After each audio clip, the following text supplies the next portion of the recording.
አራተኛው ዙር የኢትዮጵያ ታምርት ንቅናቄ 2018 ኤክስፖ ማስጀመሪያ መርሃ ግብር በአዲስ አበባ ተካሂዷል። በማብሰሪያ መድረኩ ላይ ንግግር ያደረጉት የኢንዱስትሪ ሚኒስትሩ መላኩ አለበል በኢትዮጵያ ታምርት ንቅናቄ ኢንዱስትሪዎች ያጋጥማቸው የነበሩ ችግሮች ደረጃ በደረጃ እንዲፈቱና የማምረት አቅማቸው እንዲጎለብት ማድረጉን አንስተው ንቅናቄው የሀገር ውስጥ ምርት ከማምረት ባሻገር አጠቃቀም ላይ የሚታዩ ክፍተቶችንም የለወጠ ሆኗል ብለው ሌሎች ከተገኙ ስኬቶች ውስጥ 3 ዓመታት ተኪ ምርቶች በሀገር ውስጥ ማምረት መቻሉ ተጠቅሷል። ተኪ ምርትን በተመለከተ በዘንድሮ ግማሽ ዓመት ብቻ አፈጻጸማችን 3.4 ቢሊዮን ዶላር ደርሷል። ይሄ 3.4 ቢሊዮን ዶላር ደርሷል ማለት በዚሁ ልክ የሥራ ዕድል ተፈጥሯል። በዚሁ ልክ ለመንግስት ከፍተኛ ገቢ ማስገኘት ተችሏል። የኢትዮጵያን የንግድ ሚዛን በማጣጣም በኩልም አዎንታዊ ሚናውን እንዲጫወት ለማድረግ አስችሏል።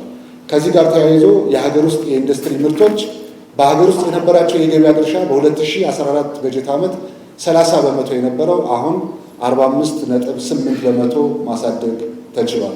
ኤክስፖ የገበያ ትስስሮችን መፍጠርና የምርት ጥራትን ለማሻሻልም ጉልህ ሚና እንደሚኖረው ሚኒስትሩ መላኩ አለበል ተናግረው በዚህም እንደ ሀገር ተጨባጭ ውጤቶች መገኘታቸውን አረጋግጠዋል። እስከ ተጠናቀቀው የዚህ በጀት ዓመት 6 ወር ድረስ የማምረት አቅም አጠቃቀም በ2014 ከነበረበት ከ46 እስከ 48 በሚደርስ የማምረት አቅም አሁን ወደ 66.3 ከመቶ ማሳደግ ተችሏል። አንዳንድ ከተሞች እስከ 69% ድረስ የደረሱ አሉ። ለምሳሌ አዲስ አበባ ከተማ አስተዳደር። አንዳንዶቹ ዘርፎች 70-80% የደረሱ አሉ። ነገር ግን በአማካኝ ተወስዶ ሲታይ ሀገራዊ የማምረት አቅም አጠቃቀም ወደ 66.3% ደርሷል።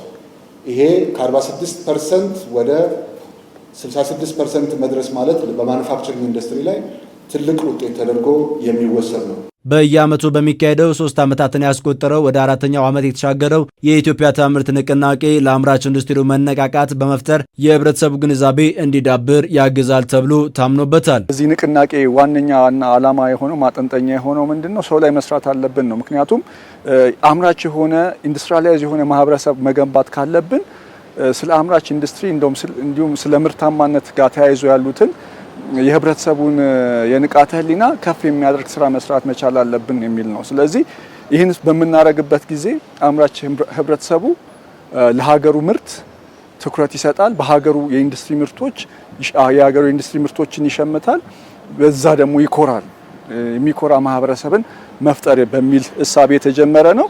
በቀጣይ አሁን የጀመርነው ምዕራፍ ደግሞ የድርጊት ምዕራፍ ይባላል። ሁለንተናዊ ሉዓላዊነት ለኢትዮጵያ ታምርት በሚል መሪ ቃል በአዲስ ኢንተርናሽናል ኮንቬንሽን ማዕከል የሚካሄደው ንቅናቄ 270 አምራቾች የሚሳተፉበት ነው ያሉት ከ2000 በላይ የውጭ ሀገር ጎብኚዎች፣ ዓለም አቀፍ ምሁራንና ፓናሊስቶች በ2018 ዓለም አቀፍ ኤክስፖ ላይ እንዲሳተፉ ይደረጋል።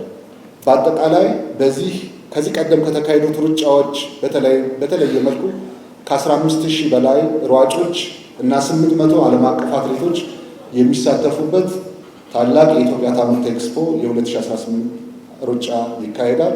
በዚህ ሩጫም የኢትዮጵያ ምርትና ኢንዱስትሪያላይዜሽን የበለጠ ፕሮሞት የሚደረጉበት ምቹ ሁኔታ ይፈጠራል።